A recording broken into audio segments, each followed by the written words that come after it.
उपन्यास मिडल मार्च। लेखक George Eliot. Hindi सारांश। एक कहानी की पृष्ठभूमि।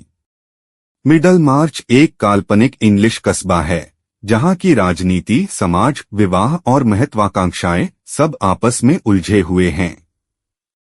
यह कहानी 1830 के दशक में सेट है। डोरथिया ब्रुक। डोरथिया एक आदर्शवादी और बुद्धिमान युवती है जो दुनिया को बेहतर बनाना चाहती है। वह रेवरेंड एडवर्ड कसॉबॉर्न, एक उम्रदराज स्कॉलर से शादी कर लेती है क्योंकि उसे लगता है कि वह महान कार्य कर रहा है। 3 कसॉबॉर्न का असली रूप। कसॉबॉर्न असल में निराशाजनक और आत्मकेंद्रित व्यक्ति होता है। डोरथिया को जल्द ही एहसास हो जाता है कि उसने एक भावनात्मक रूप से ठंडे व्यक्ति से शादी की है। 4 विल लाडिस्लॉ। कसॉबॉर्न का युवा रिश्तेदार विल खुले विचारों वाला और कला प्रेमी व्यक्ति है। डोरथिया और विल में एक आत्मीय जुड़ाव होता है जो समय के साथ गहरा होता है। 5 टर्शियस लिजेट। लिजेट एक आदर्शवादी डॉक्टर है जो मिडल मार्च में आधुनिक चिकित्सा पद्धतियां लाना चाहता है। वह भ्रष्टाचार और संकीर्ण सोच से परेशान रहता है। 6 रोजामंड विंसी। रोजामंड लिजेट से शादी करती है लेकिन वह आत्मकेंद्रित और भौतिकवादी होती है। दोनों के बीच आदर्श और व्यवहार का टकराव होता है। 7 फ्रेड विंसी और मेरी गार्थ।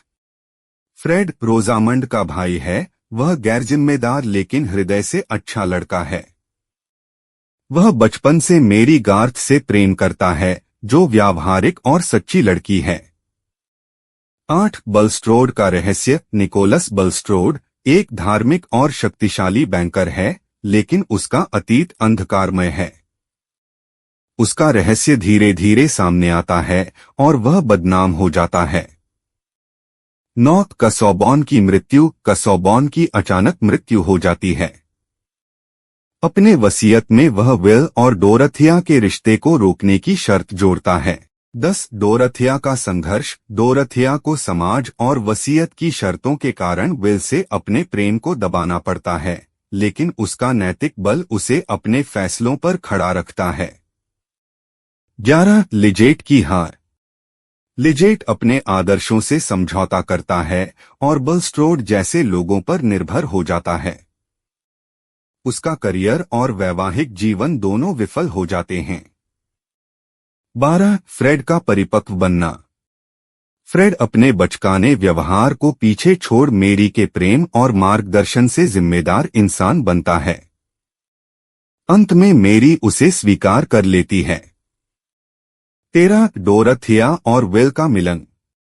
डोरथिया आखिरकार समाज की परवाह किए बिना विल से अपने प्रेम का इजहार करती है। दोनों शादी करते हैं और एक नया जीवन शुरू करते हैं। 14 समाज का दर्पण। मिडल मार्च के माध्यम से जॉर्ज एलियट समाज के हर वर्ग को दर्शाती हैं। डॉक्टर, धार्मिक नेता, राजनीति, स्त्री शिक्षा, विवाह, महत्वाकांक्षा और विफलताएं। 15 अंतिम संदेश। डोरथिया जैसे पात्र यह दिखाते हैं कि व्यक्तिगत बलिदान और नैतिकता से भरे जीवन भी दुनिया को बेहतर बना सकते हैं, भले ही वे इतिहास में अनसुने रह जाएं।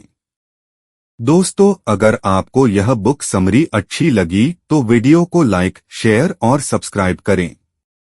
कमेंट करके अपनी प्रतिक्रिया भी दें। बेल का बटन दबाएं। इससे आपको अगली बुक समरी का नोटिफिकेशन मिल जाएगा। धन्यवाद।